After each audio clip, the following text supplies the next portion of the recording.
right, so welcome everyone. I'd like to start off by making everyone aware that today's session is being recorded and that event recordings will be made available on the post-summit event webpage, which will be shared with all registered attendees once live. Today's event will be available in both English and Spanish thanks to Cornell University's Translator Interpreter program. Our interpreter today is Christian Mancheno. To hear today's talk in Spanish, you can click the interpretation or language button in the control panel as depicted on this slide and select Spanish.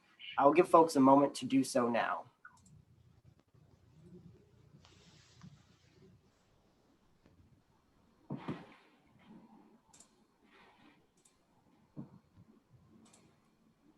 Okay.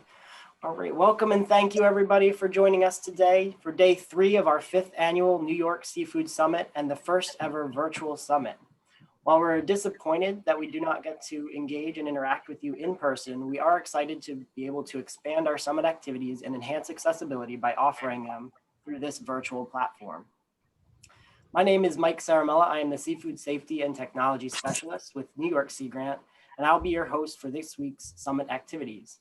For those of you not familiar with New York Sea Grant, we're one of 34 university-based programs under NOAA's National Sea Grant College Program. New York Sea Grant is a cooperative program between NOAA, Cornell University, and the SUNY system. For nearly 50 years, New York Sea Grant has worked to support novel research of use to coastal communities and economies, and has provided technical support through multidisciplinary extension and education programming. You can check out the chat box now for a link to New York Sea Grant's website and to learn more about who we are and what we do.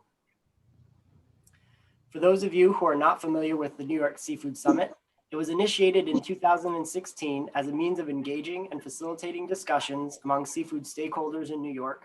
This includes those involved in seafood production, processing, sales, preparation, and those simply interested in eating seafood. While the Seafood Summit traditionally consisted of an in-person 2 to 3 hour session in Manhattan, this year's summit activities will expand throughout the week with another 1 hour session tomorrow and a 2 hour session on Friday to wrap up the week. Each session will begin at 3 p.m. You can check the chat box now for a link to the summit website with additional details on each event and how you can register. This week's events would not be possible without the continued support of our Seafood Summit partners and planning team. I would like to give them the opportunity to introduce themselves and their organizations now. We will start with Dr. Stephen Fertini of the Center for Aquatic Animal Research and Management, who worked with New York Sea Grant in 2016 to initiate the New York Seafood Summit and has been actively involved in the planning and execution of the event since. Hello, everyone. My name is Stephen Fertini. I'm a veterinarian and the owner and president of Center for Aquatic Animal Research and Management, known lovingly as Sea Farm. We're very proud to welcome you to the New York Seafood Summit in its new virtual week-long format. It really is our hope that this new format will engage and excite you to become more involved in the New York seafood scene and work with us to elevate New York seafood and all parts of the New York seafood industry. Sea Farm takes a food systems approach to ensuring animal health and welfare, as well as the viability and success of your seafood businesses. Please feel free to reach out to discuss any topic from the fish to the dish. We truly hope you enjoy your time with us this week and look forward to a bright and delicious future. Thanks very much. Thanks, Steve. I will now pass the screen to Linda Laviolette with the Department of Agriculture and Markets, who has been an important member of the summit planning team since 2017 and crucial to its success in finding host partners. Thank you, Mike. I'd like to thank Sea Grant and the rest of my co-hosts. I'm a special assistant at New York Agriculture and Markets. My job is to assist farmers and fishermen with economic development opportunities. I grew up fishing and clamming in the Great South Bay, and I have a great affinity for all things marine. Today, I'm glad you can join us for our virtual summit. You have some great speakers, Assemblyman Thiel, and my favorite fisherman, Peter Haskell. I'd like to call out his mother and father, who I see are on the webinar, and just say, you know, he's a great businessman, and he's been a really good example of pivoting and meeting the challenges of COVID. So with that, thank you for joining us. I hope you enjoyed the summit, and remember, eat local fish. Thanks, Linda. Next, I'll pass the screen to Claire Harton with Green Rabbits, who joined the planning team in 2017 and hosted our second Seafood Summit at the School of Visual Arts in New York City. Hi, thank you, Michael, for the introduction. Welcome everybody to the Seafood Summit. I'm a huge fan of this platform that Michael and Stephen created because I think we need to have those conversations across all of the people who are involved in this industry and care, as well as the people who consume and want to eat local seafood from home and want to know what's really on their plate. So I'm very excited for anything that allows creative problem solving and knowledge sharing to grow local seafood for New York State. Thanks, Claire. The next member of our planning team, Liz Carolla with Grow New York City, joined the summit in 2018 and has been hosting the summit at Project Farmhouse and assisting with the planning ever since.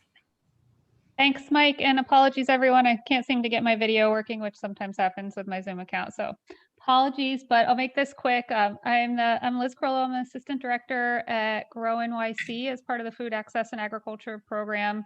Some of you know Grow NYC because you visit our green markets, farm stands, drop off compost, visit a community garden, or our distance learning page on our website. So we provide all kinds of programs and make it easy for New Yorkers to help create a vibrant, livable New York City. The reason we got involved with the summit a few years ago is because we love our fishermen. So we have 5 seafood producers that sell direct at green markets. All of the product comes from our nearby mid-Atlantic waters. And we just want to do everything we can to educate the public that we feel as strongly about porgy and flounder and oysters as we do tomatoes, corn, and apples. So you can find wild caught and land-based fisheries at green markets across New York City year round. Thanks, Mike. Thanks, Liz. Before I introduce our last, I will ask everybody who is not speaking to please mute yourself so we can avoid any additional feedback. Thank you. Lastly, I'd like to pass the screen to Emma Forbes. Emma is the newest member of the planning team and the new aquaculture specialist with New York Sea Grant. Thanks, Mike. Good afternoon, everyone. As Mike said, I am New York Sea Grant's new aquaculture specialist. I joined the Sea Grant team in September of 2020. I am a born and raised New Yorker, though I've been away for the past 8 years, but I'm really excited to be back in my home state working with all of you. I've missed it. My role with New York Sea Grant is to support the development of sustainable aquaculture throughout the state. I will be working with existing and emerging aquaculture ventures from the Great Lakes region down to Eastern Long Island. Since I'm new to the position, I've taken the last few months to acquaint myself with the industry and learn the ins and outs of what is happening in New York. And I'm just beginning to develop my extension programming with New York Sea Grant, and I'm really looking forward to working with all of you and with seafood in the future. Thank you. Thanks, Emma. And thanks again, Steve, Claire, Liz, and Linda for all your support and time you've dedicated to planning this year's New York Seafood Summit. Before we get started, I would like to review some ground rules for today's event. We have set this up as a meeting which allows participants to share video and audio so we can hopefully facilitate more engaging and interactive question and answer sessions. However, we do ask that you keep yourself muted when not speaking. If you have questions, please feel free to share them in the chat box at any time. The chat box can be found in the Zoom control panel as depicted on this slide, or you can raise your hand using the reactions button shown here. During the question and answer session, we will ask those who raise their hands to unmute and share their questions as we see them raised. Finally, we ask that all participants and presenters show respect to one another as we engage and learn throughout the week. Now to start off today's event, we have a special guest joining us to provide opening remarks. On behalf of New York Sea Grant and the Summit Planning Team, I would like to thank Assemblyman Fred Thiel, Chair of the Committee on Local Governments, for his support and for joining us to kick off today's Summit talk. Thank you, Assemblyman Thiel. The screen is yours. Well, thank you, Mike, and thank you so much for inviting me to be here today to give a few brief opening remarks. And, you know, it's always good for me if I can be the opening act for Peter Haskell. And he's been a good friend for a long time. I've had the opportunity to work with him on so many fishing and seafood related issues. He's a true entrepreneur that's really has been at the cutting edge and transforming the industry to a better future. So I'm glad to be part of the program with him today. I just want to give my thanks to New York Sea Grant. I had the opportunity to meet with a number of the members of the Sea Grant team earlier this week to talk about the state budget, which is something I won't directly get into today. But Sea Grant is such an important part of New York State and of Long Island and of our maritime heritage and our attempts to promote our maritime industries. I really appreciate the work that Sea Grant does. And I thank them for, again, sponsoring this the Seafood Summit, which started in 2016. And as Mike said, it's the first one that's had to be done virtual. It's in some ways, it's hard to believe that we're a year in to the pandemic. And, before the pandemic, one of my major initiatives and, working with the various state agencies, it's good to see Linda Laviolette here today from Ag and Markets, because one of the things we had underway through special legislation that we did that was suggested actually by Cornell Cooperative Extension was back in, I think it was 2018, 2019, we held a series of seafood roundtables where we were looking for to put together a report for recommendations about how to best position, the seafood industry. And Linda was a critical part of that. And, we had a number of roundtables, throughout the state to talk about this. A report was issued. We had a bunch of recommendations and good ideas that I was anxious last year to get to Albany and try to do something with. And of course, then the pandemic hit, and so many initiatives that weren't directly related to COVID-19. A lot of our efforts got put on the back burner for a while, and that certainly was the truth with some of the recommendations with the seafood report. But the pandemic, like it has been in so many walks of life, kind of shows us and exacerbated some of the issues that were already out there. We've seen that with education, we've seen that with the internet and broadband, we've seen it with healthcare, that issues and problems that we had in a particular area were just exacerbated by the pandemic. And that certainly was true, I think, with the seafood industry. And, I worked with so many of our commercial fishermen. They were still catching fish, but they had no place to send them. Restaurants were closed. They had nothing locally, or very little locally, as far as processing and distribution. Things in New York City were shut down. Issues that we had been talking about for a long time: the need for more processing facilities, the need for a better distribution network, not just for fish, but for food in general. And so, the pandemic, I think, has really shone a light on some of the issues that we have with regard to the seafood industry. And here we are a year later. And, and with this particular seafood roundtable, I think some of the focus, certainly, and will be for us in Albany, is, we had that report that came out of those roundtables in 2019. We see some of those problems just were, as I said, were exacerbated. So, what do we do going forward? And what should our focus be? And certainly there are efforts, certainly my colleague, Donna Lupardo, who I think actually might have been speaking at one of these sessions, but she's been very much focused on the whole issue of our food network and some of the problems that came up during COVID-19. I continuously remind her that fish and seafood are part of that. And so, part of what we're going to be doing in the Assembly this year certainly is we have a separate task force, and Donna is on it and I'm on it, and it's all going to be about economic recovery and, our industry, the impacts on restaurants, the need for distribution, the need for processing, the need to help all of the parts of this network, whether it be commercial fishing, processing, marketing, all of that.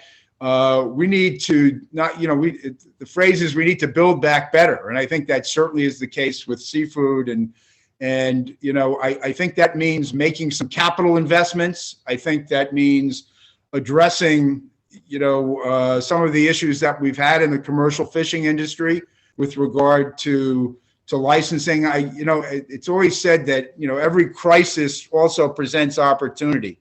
And as slowly but surely, the vaccinations roll out, we get into the warmer weather, hopefully we're going to be turning a corner and we can start to focus on things such as economic recovery. So we're going to dust off those recommendations that were made as part of the seafood roundtables and look at them through a new prism as far as what has happened during the pandemic. But a lot of them, I've looked at them already.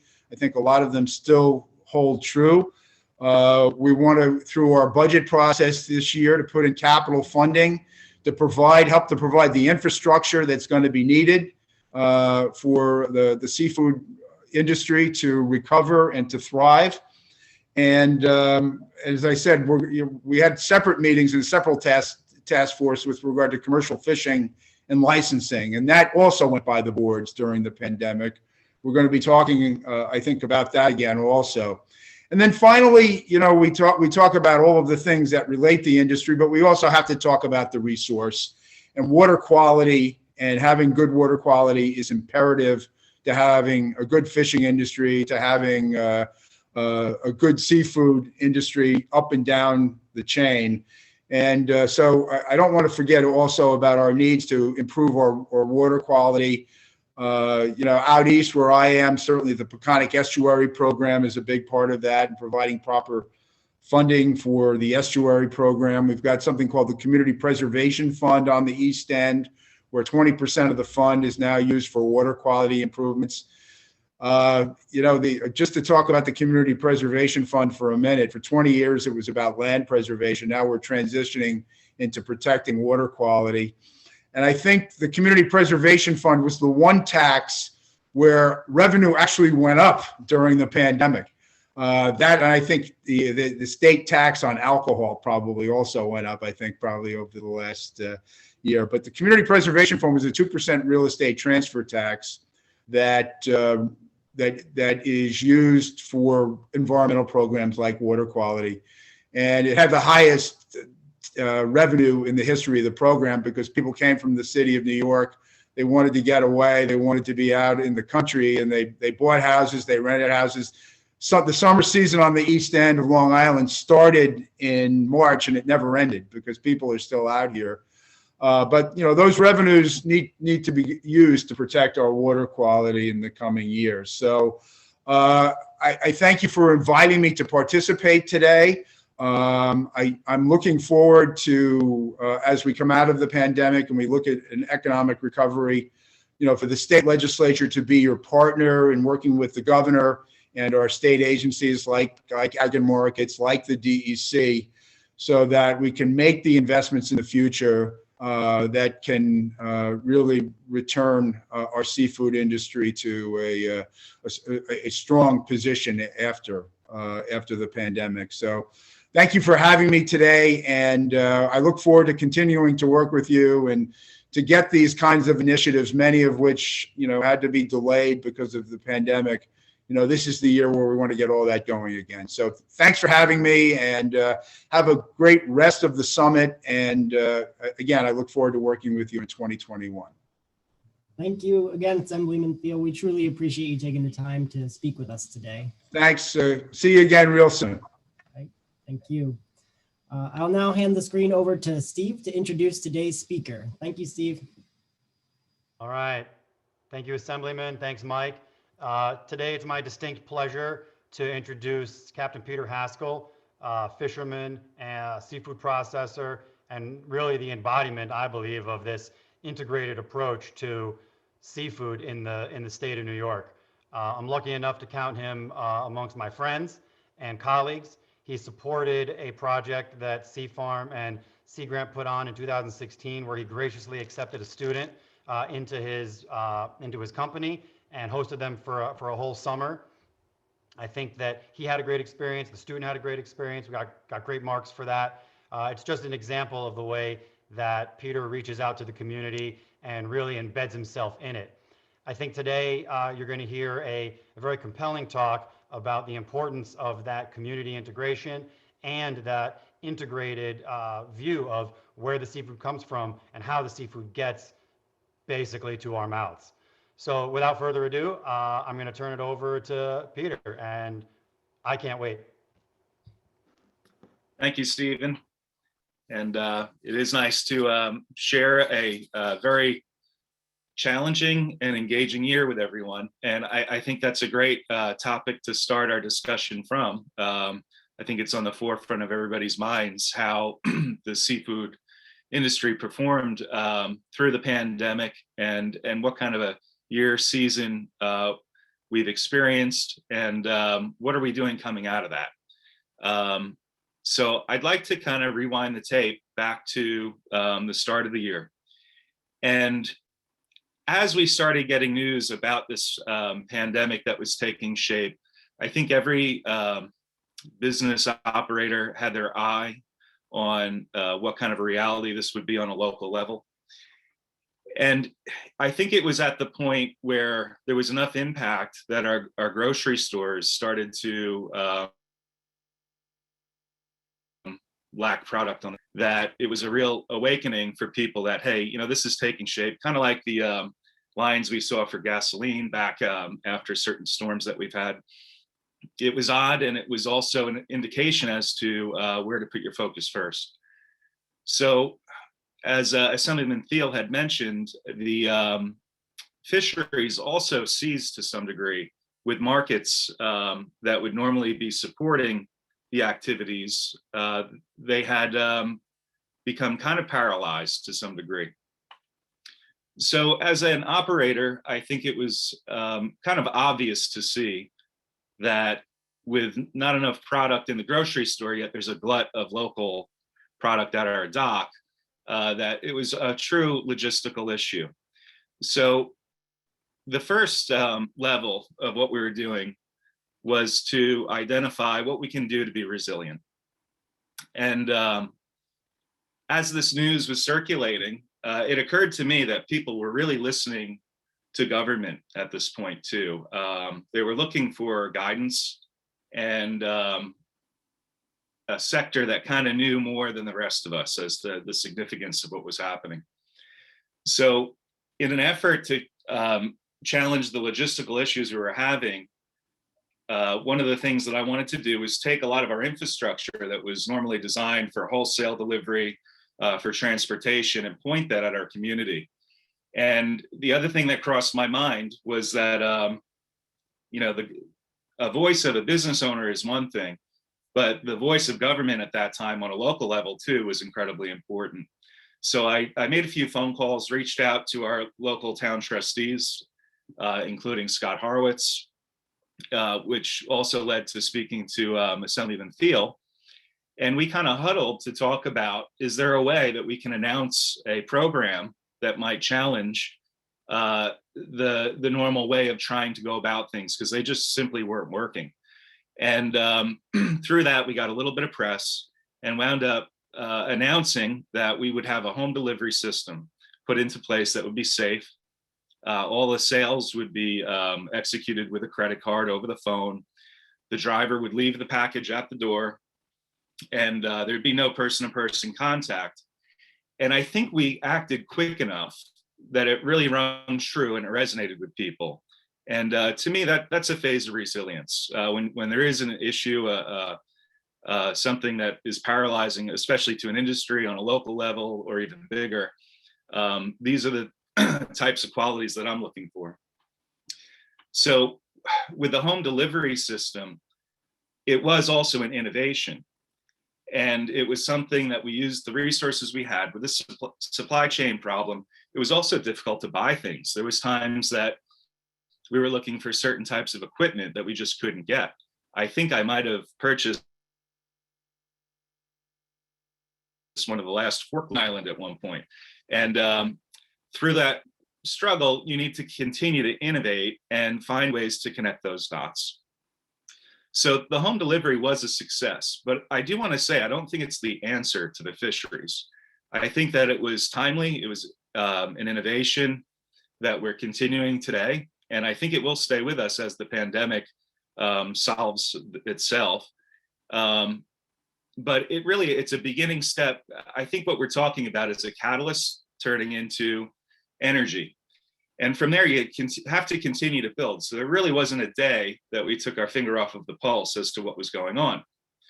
So shortly after, I'd like to rewind the tape actually too. Part of that home delivery service was to, I personally took time to meet with captains that were seeing the prices plummeting at some of the normal outlets to wholesale fish to. And another important thing that we did is that we established a fair market price. And at times, if there were markets that might pay 50 cents for fluke, that just wasn't worth anybody's time to go fishing for. You can't pay the gas, you can't pay the crew. So I think another integral thing on a local level was to try and insulate our bubble of supply and create this market that would support what was necessary to keep it running. And that could be what some of the problems were in the grocery stores when the supplies were low. So back to the home delivery and that innovation, shortly after, again, keeping our finger on the pulse of what was happening. Local food banks and local food pantries were getting a huge demand that was beyond normal. And we started getting phone calls asking if we can package fish a certain way. Can we execute fish? Is there a supply of this fish? And part of that was to bring to the table nutrition. One of the interesting things about COVID is that the folks that have, let's say, diabetes or they have pre-existing issues, they're at most risk. So in feeding people, it was also important to find nourishment, not just food, but things that would continue our health through this time. And fish was on the top of that selection. So with this demand within food banks, we did continue to innovate. And part of that was, can fish be filleted and packaged in a certain size, shape? Can it be transported in a certain way? One of the things that I'm proud of we've done, a lot of food pantries don't have logistics put in place for seafood. So how do you get seafood to a food pantry that's going to distribute it safely? Well, the answer was that we'd have to arrive at the moment they started distributing with our refrigerated vehicle. So we continued to work hard and take on challenges that I think were due to our size. We were able to continue to adapt.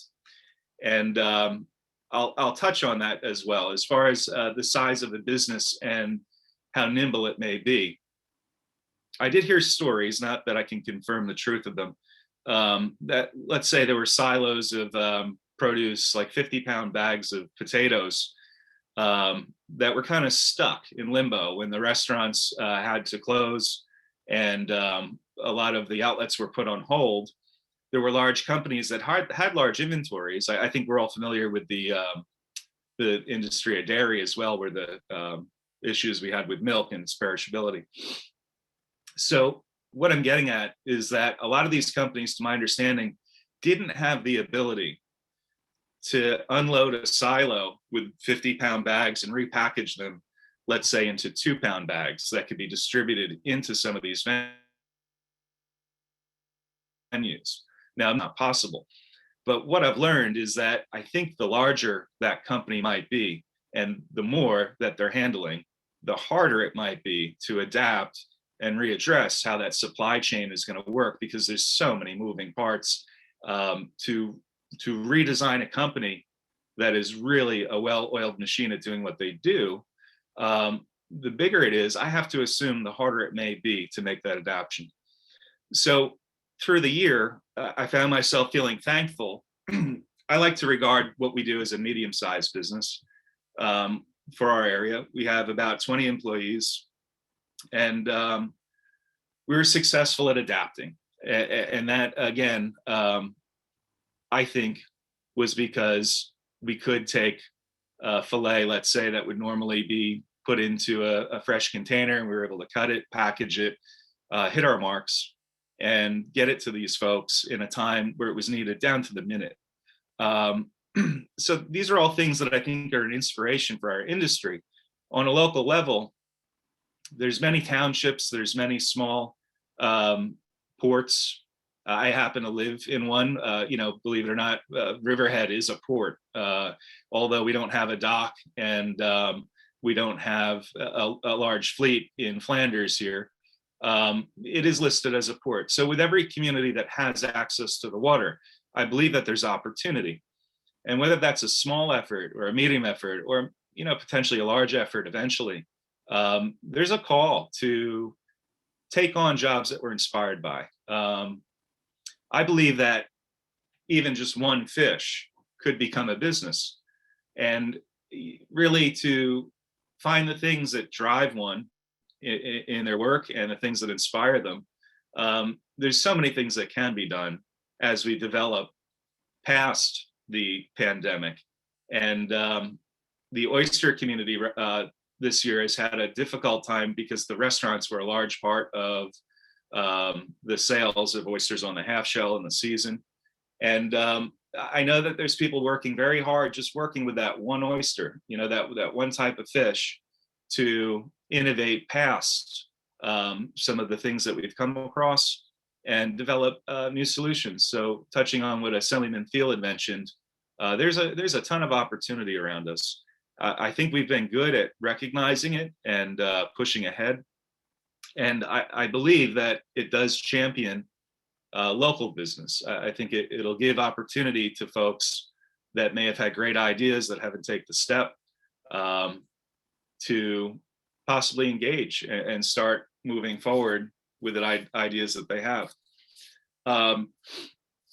Along those lines, I also feel that it's a lot of the work I've done this year has been very internal as well. There's been a lot of time that I've had to kind of duck out of the activity and really get into my own think tank. And part of doing that is really not listening to other things that are happening around you. I know that might sound backwards, but with the amount of social media, the amount of communication that we have now on a global scale, I think it can be very distracting to see projects that might have enormity behind them, that might seem to eclipse the local issues that we have on the ground. But I think it's ever more important to recognize that that's really where everything starts in a community. And through that focus, I think it was a creative place to take on just the strange and different things that we were encountering every day. And it required a lot of attention and a lot of work. So really, we've talked about the pandemic, the different things that we've done. Not that that's the answer to the world, but these are things that I know that have helped, that have made a difference. It did take collaboration among local government, among local business, and a lot of people, I think, and even the local media helped tremendously in getting these messages out. And I think there's a lot to be proud of there because it really did offer that resilience. So the three things that I've spoken about today can be classified into resilience, innovation, and adaption. So moving towards adaption in the fisheries, I think the big question is what's next, what's coming? And one of the things I feel that's important is to allow the fisheries to define itself. We are one of the last industries that operates in a wild setting, a wild caught setting. Our resources are in our environment, and it's a very unique space. I have many conversations within different sectors of our industry about how to define, how do you reach a fisherman? How do you reach a fishery? How do you reach a distributor? And it's a significant, unique thing that comes with its own fingerprint. I do want to point out that I am a commercial fisherman. I'm a bayman and also a seafood dealer, quote unquote. I'm using terminology that is offered through the permits that we get. There's a dealer's permit that we have. We're also a processor. And those three elements, to some degree, are necessary to reach a broadband audience. When we talk about reaching a fisherman directly, that's actually what a dealer does. And it's a way to spiderweb that energy. I feel really good about the ethics in all of these processes. A big part of my job is to communicate with other fishermen beyond myself and to coordinate and facilitate the steps in the process to keep the handling as minimal as we can. Being totally committed 100% to our local resources.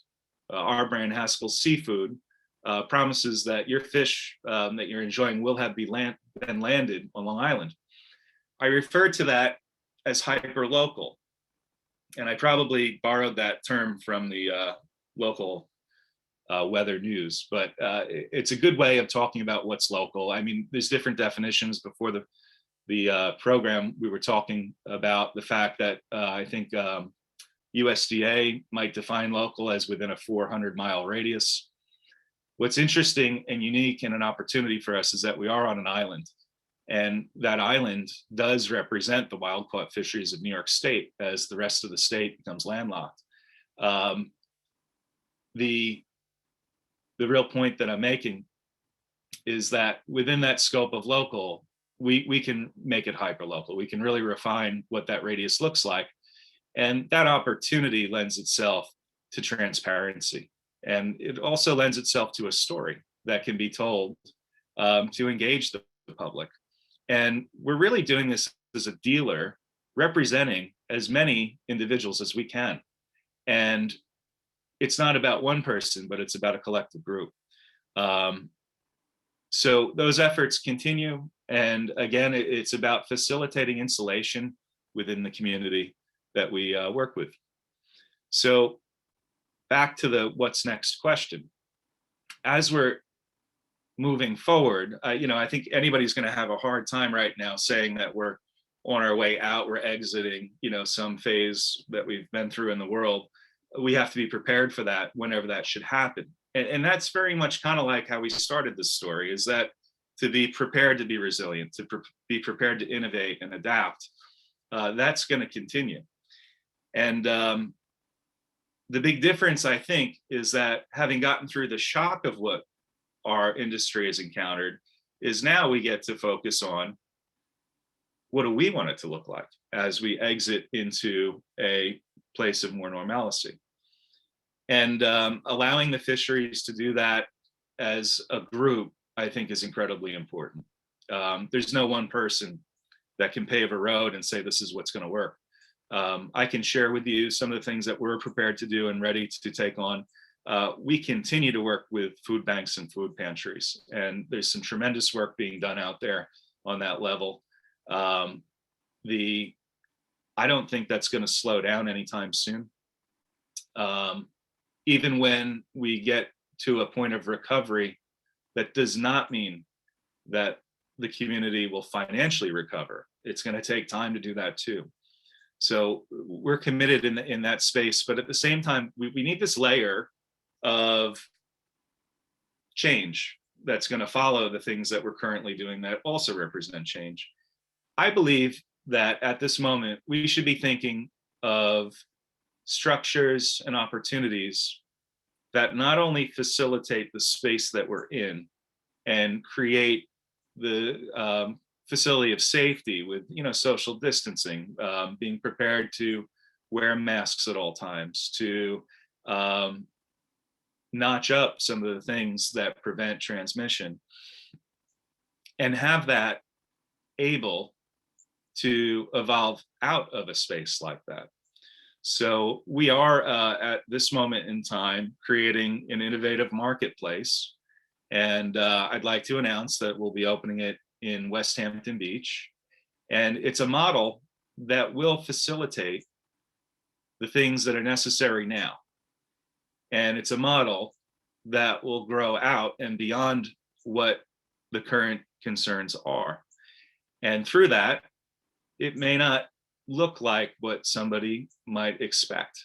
And these are all the exciting challenges that I think we have an opportunity to address with every event in the world, whether it's been a hurricane, an economic challenge like the bubble bursting, and now in this case, a pandemic. I do believe that there's a call to action through every one of them. And it can be a place of creativity if our resilience is in place. So I know we're getting to that point in time that we'll have some questions and answers. So I'd like to turn it back to Stephen, I believe, who will moderate that. Yeah, I'm going to do my best, Peter. Thank you so much for that. Thank you. I really think that highlights a lot of the great and innovative work that Peter's been doing, but I think it also offers a challenge, to the rest of us to think about what do we want to see in a New York seafood industry or economy going forward. I think all New Yorkers and all Americans and indeed probably the entirety of the world suffered over the last year, but it's going to be our innovative thought that's gonna I think is gonna pull us out of this. There was a comment that I'd like you to address about the Nourish New York program. Can you just briefly describe what your involvement with that program has been? Yeah, I did touch on the fact that we've worked with food banks and food pantries, and there was an initiative through New York State that created a program called Nourish New York. And what that did is that as that influx into the food banks increased through this time, it gave them funding to support some of the moving parts of that organization. And I believe that, feeding people is a very serious game, and it does take support of that nature. And at this point in time, it went beyond donations. It went beyond some of the normal mechanics that would allow it to operate. So as the food banks did receive funding, it did bolster their ability to put more nutritious options, and I shouldn't say more, but it did open the scope to bring products like seafood to the table. And again, the challenge for us was to make those logistics connect, as I had spoke of. But I do champion that program. And we're very thankful to have been even listed as a company that could participate in it. And I think we've done a good job, and we've made a lot of good friends, a lot of good relationships. I believe Paulie Thatcher will be involved in the summit this week, if I'm not mistaken. And that's an individual that's passionate, that really does care about the local community and a larger one. And we found true synergy in working together out of the gate. Sometimes some of the relationships that you forge are just easy. They just work. And I'm happy to say the Nourish New York program absolutely supported and facilitated a space for growth of that nature through this time. That's great. Thanks, Peter. Another question came in on the chat. So it appears you were a little clandestine about what your marketplace might look like, and that it might be not what somebody would expect. But could you tell us what it will look like? It sounds very exciting. That would ruin the surprise. I want to see you come physically. Well, I'm teasing. What we're doing, as a processor and a fisherman and a retailer, a wholesaler, we have a lot of hats or labels that you can put on seafood. I think we're fortunate that we've been doing this long enough to develop so many different programs within our structure that it's time to make that available to the public on a brick and mortar retail level. There's a term called CSF, Community Supported Fishery.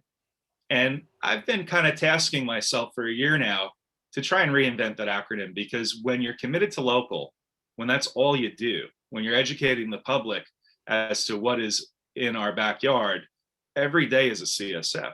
So it almost needs an update because it's lackluster all of a sudden. It's what we do. So how do you demonstrate that?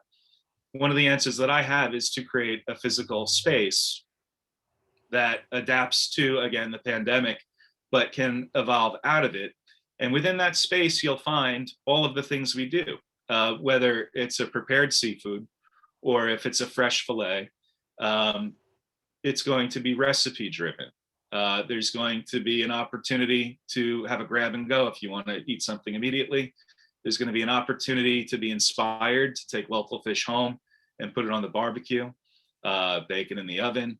All of these things sound possibly trivial or even familiar, but I think what's very innovative and what's different is that not only will it not look like what one might expect in its shape and appearance, but there's going to be mechanisms that support every curiosity that a customer might have, right down to the home delivery aspect of that. So I guess it'll be an opportunity to visit a space that represents all the things we do. Great, thank you, Peter. Another question came in on the chat. I don't think you were shying away from this, and I don't want to read into the comment too much, but what about sugar kelp? Sugar kelp. Well, I think that the industry on a wild caught level has got its hands full. And I think on a farm raised level, it could be an equivalent. And the space for sugar kelp is one that I've researched. I had an opportunity to, well, let's say I got reached out to by a friend, Mike Dole, who was working with it, who was an oysterman out of Montauk.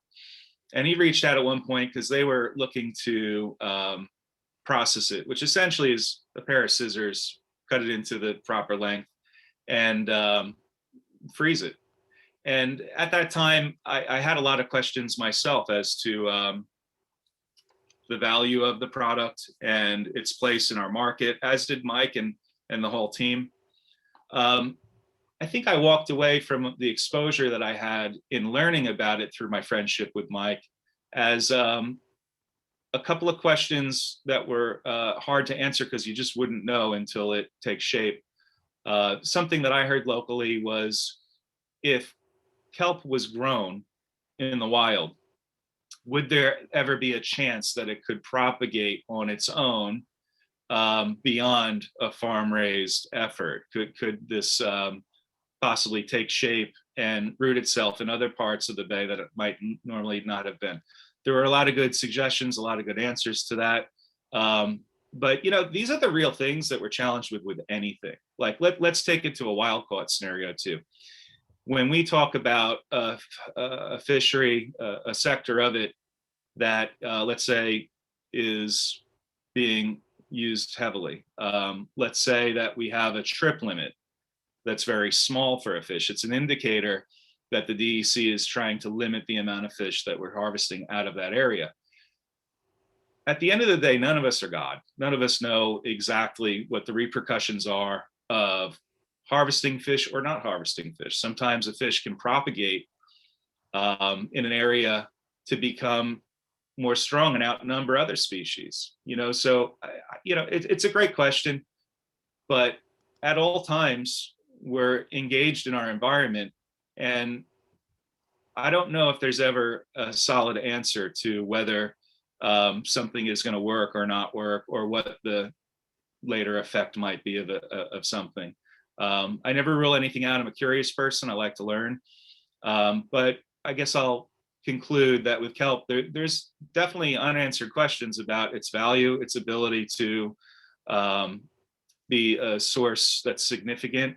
I think there's work to be done, and I can't be a judge of necessarily all the aspects of it, but that's been my experience.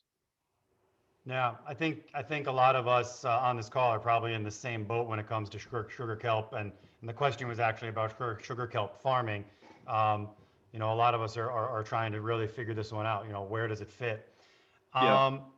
We're running a little bit low on our time here. I'm going to combine a question with another question. The one that came in on the chat says that there's a variety of small inland farms that have also adopted the delivery kind of CSA model. Is there an opportunity for all these New York products to merge into a broader delivery network? This person says, I'd be happy to continue to get New York seafood delivered after the pandemic. I want to build on that and get your take on, you mentioned thinking past the pandemic, right? Yeah. And I want to build off of that question and say, well, what does New York seafood look like in 10, in 20 years, both on and off the island, kind of combining the chat comment and the broader direction of New York seafood?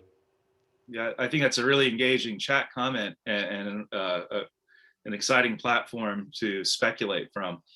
Let me address the chat comment before I get too worldly on it. We plan on continuing the home delivery. And I think that's part of that innovation, adaption. In business, we all have a timeline. We have a career to operate within. And I think within that career, it's really important to identify the things that you can contribute to a community or to the world, whatever your vision is.